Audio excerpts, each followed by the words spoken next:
Hello and welcome everyone to another StarCraft 2 cast by Glitch. Today, we are continuing to cast a lot of random ladder games that I picked up from drop.sc. This is something that I think is going to be pretty standard to my channel now. I think I'm just going to have to continue to cast these random games unless MLG decides to throw me a bone here and release a nice big replay pack that I can survive off of for a little while. It's just really hard to find series of games from professional level players. Anyway, let's introduce the players here. The map is going to be Bel Shir Vestige, and spawning at the top left position as the blue Terran, we have EGThorZaINRC. His opponent today spawning in the bottom right position as the red Protoss. We have got a barcode Protoss. I don't know who this is. ThorZaINRC seems to know who it is. He said, "That look told me everything." I'm not exactly sure what he means by that, but I think he's suggesting that he knows who this player is. So, I don't know who it is, but it was played on the ladder, so we're going to have to see how these players are going to play. Both of them very high-ranked Masters level players, and ThorZaINRC obviously much better than that. He's actually a professional level player, extremely top-level Terran player from, oh god, I forget what country he's from. I cannot remember for the life of me what country ThorZaINRC is from. Is he German? I don't want to say it wrong. I don't want to be wrong. So he's from Europe. He's a very top level European Terran, you guys. Now let's talk a little bit about this map and what are some things we could possibly see on this map.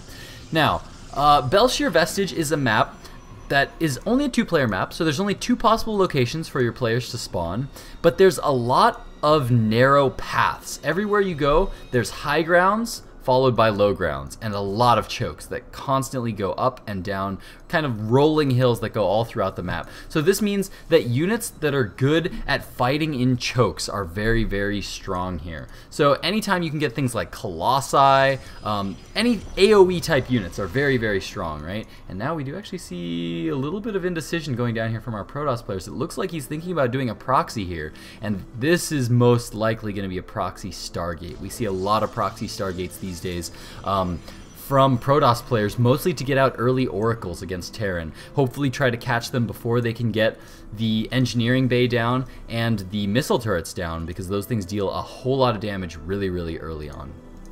But what I was saying about the map is that because there are so many chokes and so many narrow places that units have to fit through, anything you can get that's AoE is really strong. Colossi really strong.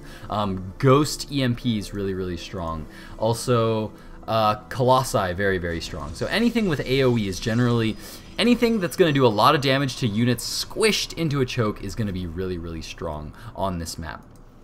So we're going to have to see if these players are going to be taking advantage of that. As we can see, this first Stargate is now coming down. In the base of our barcode Protoss, we do have a first unit being chrono boosted out of this gateway, and we see that it's going to be a stalker here. So this is going to allow him to go in and start to be a little bit aggressive, start to get a little bit of scouting information from his opponent, and even start to get out here quickly and defend this in case any Marines come down and start to take down this Stargate.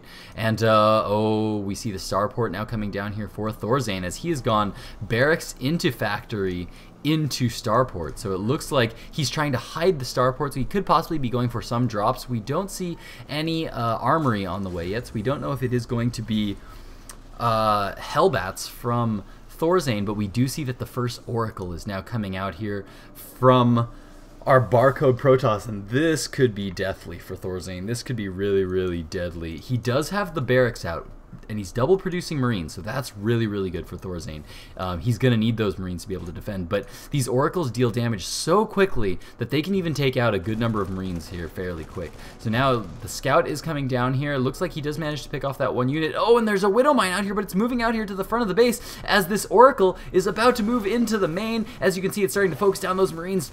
4 Marines going to go down, no problem, but 2 more Marines coming out, and I think that's going to actually force away this Oracle, and no! He's actually going to be able to pick those off, but now he's got no more energy to really take off too many SCVs. 2, 3, 4, I am totally wrong about that. He just picked up 5 SCVs. 5 SCVs instantly going down here for our Protoss, and that is huge at this point in the game. Ooh, but nice Widow Mine there. Ooh, needs to be careful about that. He did a whole lot of damage to his own units. But this means that Protoss is now ahead, 23 workers to the 22 of ThorZaINRC.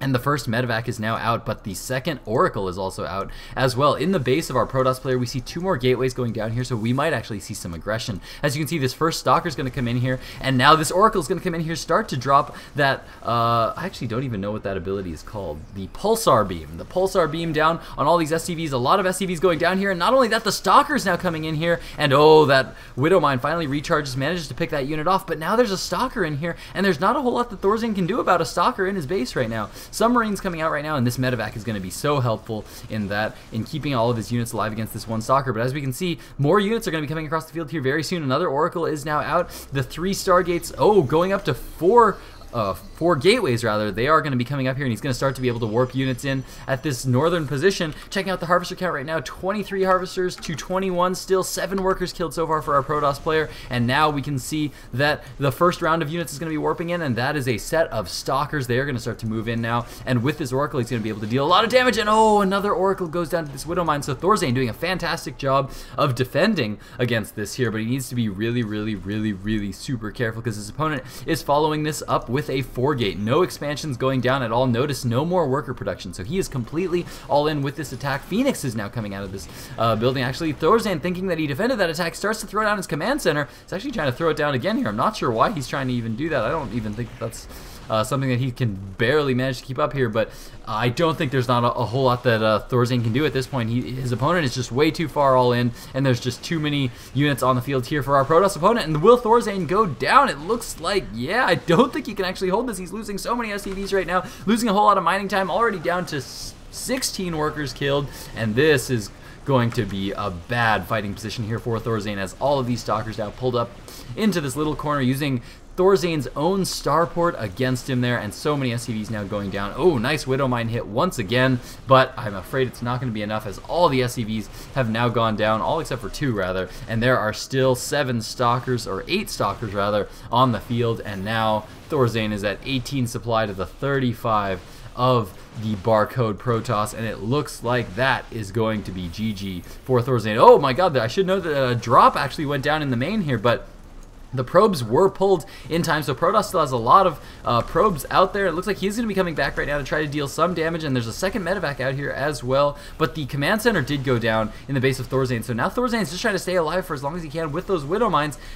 His opponent actually being forced to mine. He's actually losing a lot of workers now to this drop, not deciding to attack those units at all, and so now looks like we are actually going to have a base race situation here as ThorZaIN is now being revealed, but he can lift his buildings and fly off. Can ThorZaIN actually come back in this game? This is going to be an insane game if ThorZaIN can actually come back from this. He's got 4 Marines here, and he's got a Hellion to his opponent's 6 Stalkers here, and these Widow Mines are going to be able to do a lot of damage. Those are going to be absolutely critical because there's no detection out here for our Protoss player. The Nexus finally does go down, and all the probes have gone down as well. If we check out the harvester count right now, there are 0 harvesters on both sides of the map, but these Protoss buildings can fly, and there's only 1 Phoenix out on the field, so these last remaining barracks need to get down to these Marines as soon as possible. And as you can see, he is moving out with this medevac to try to go save that, because this is absolutely critical. Saving this barracks is absolutely critical. This 1 Phoenix may actually win him the game, and oh, here we go. It looks like he's going to need to set up a nice little attack here. Why is he not coming to defend this? Oh, he's actually going to go up into the main and try to take out this 1 Stalker to try to thin out his opponent's army just a little bit. Sees the starport, doesn't even care, wants to try to save these buildings. He's got this 1 starport which is burning down, so that is going to die for sure, but he can defend here with all of these Widow Mines, and his opponent can't get, there's no way for his opponent to get up this ramp. We have a complete stalemate here by both of these players, because I don't think there's anything that either player can actually do. Now he's going to start to move up this ramp there, and that Phoenix is going to go down, and oh, the Widow Mines are still up. But will he be able to hold this? I don't know. Oh, 1 Widow Mine hit goes down there, and ThorZaIN pulling out with the rest of his 3 Marines. This is such an intense fight. These are all the buildings that are left for ThorZaIN. There is nothing left except for these few bases here. Widow Mines going down. They need to burrow really fast. And oh, that's not the best spot for them to be burrowed. They need to be burrowed down here somewhere where they can be defending this refinery and these last 2 supply depots. And I don't know why he's trying to defend the reactor. I don't know if that allows him to win the game. Can he win by defending the reactor? I'm actually not sure, but this reactor does not have a whole lot of health, only 192 192 health on that reactor, and that reactor is going to be all that matters. That is the only building currently out on the field here for ThorZaIN. And yeah, it looks like ThorZaIN is just going to have to GG out of that game. I actually don't know if he would still be able to stay alive because of this reactor. I'm not actually sure about that. That's actually a really, really good question, but it looks like ThorZaIN forced to GG out of that game. Super, super close game there at the end. Hope you guys enjoyed that game. I'm going to be casting one more today, and so be sure to tune into that game that is going to be coming up in just a moment. Thanks for watching, guys. Glitch out.